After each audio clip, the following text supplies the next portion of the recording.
Hey everyone, hope all is well. This week I experienced an awakening of my inner geek thanks to a game called Pokémon GO. I owned Pokémon Blue on the Game Boy over 16 years ago, and so this new game on smartphones has the perfect blend of nostalgia mixed in with the utilisation of the latest mainstream technological developments. And so far it's going pretty good. It has already helped boost Nintendo's market value by over $7.2 billion. Within 2 days of release, it has been reported that the game has been installed on more than 5% of Android devices in the US. That's more than Tinder. And about 3% of them are using it daily, meaning we could see Pokémon GO have more daily active users than Twitter any day now. For those of you not familiar with the game, it uses something called AR. Augmented reality. In the original Pokemon games, you would control a character as they walk around a map looking for pocket monsters, Pokemon, and catching them with something called Pokeballs.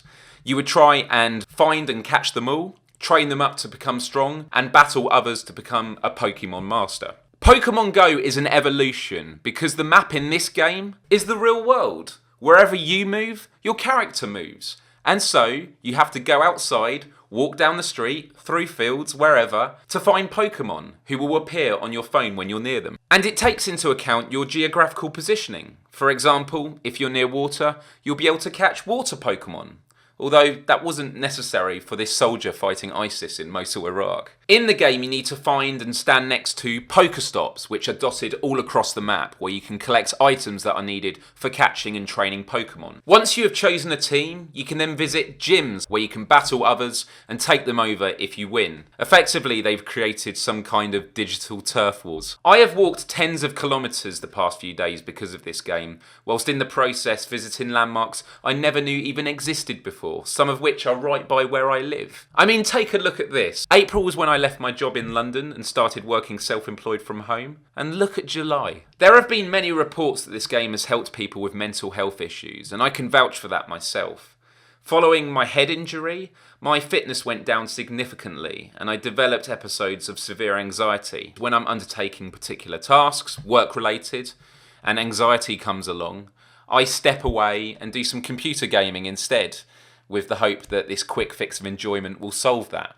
Unfortunately it doesn't, it just postpones the anxiety, so when I return to the task, it's there waiting for me. Oh, hi anxiety, how nice to see you. So I had to look for something else to do that would alleviate it, and that comes with going for daily walks, which has been amazing. And just as a side note, when I do these daily walks, I also post a daily Snapchat vlog.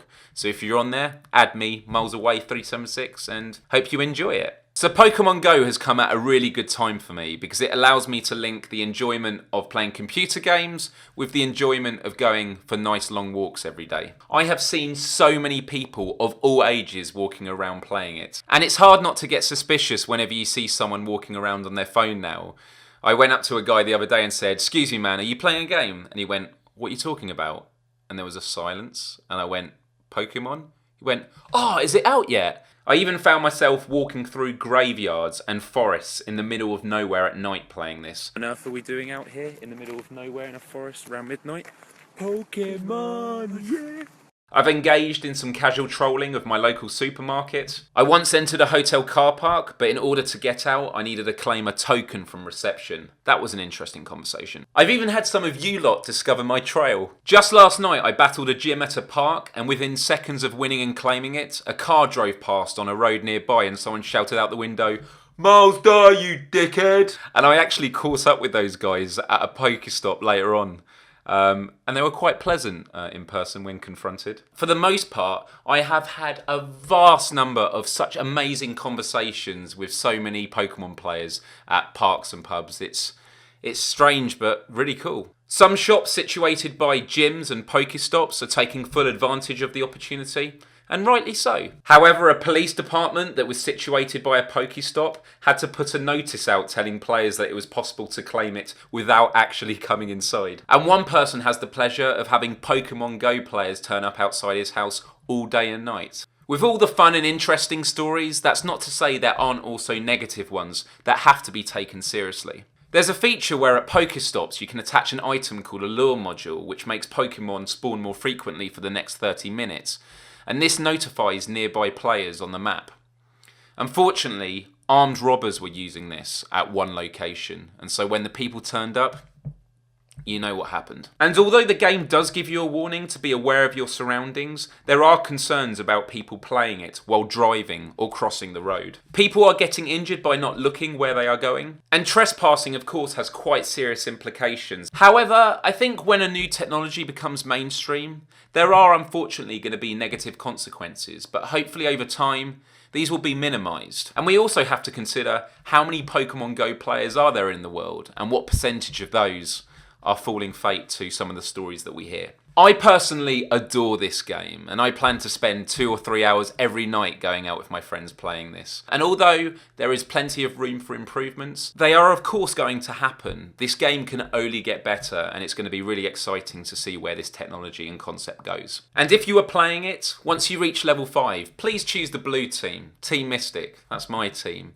And if you live in the southeast of England, in the Berkshire area, I've actually created a Facebook group for that division where we organise on taking one town at a time. But enough of what I think. I would love to read your Pokemon stories if you play the game.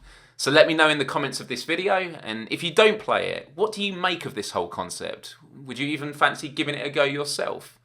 Please like and share this video. I post videos on here every week.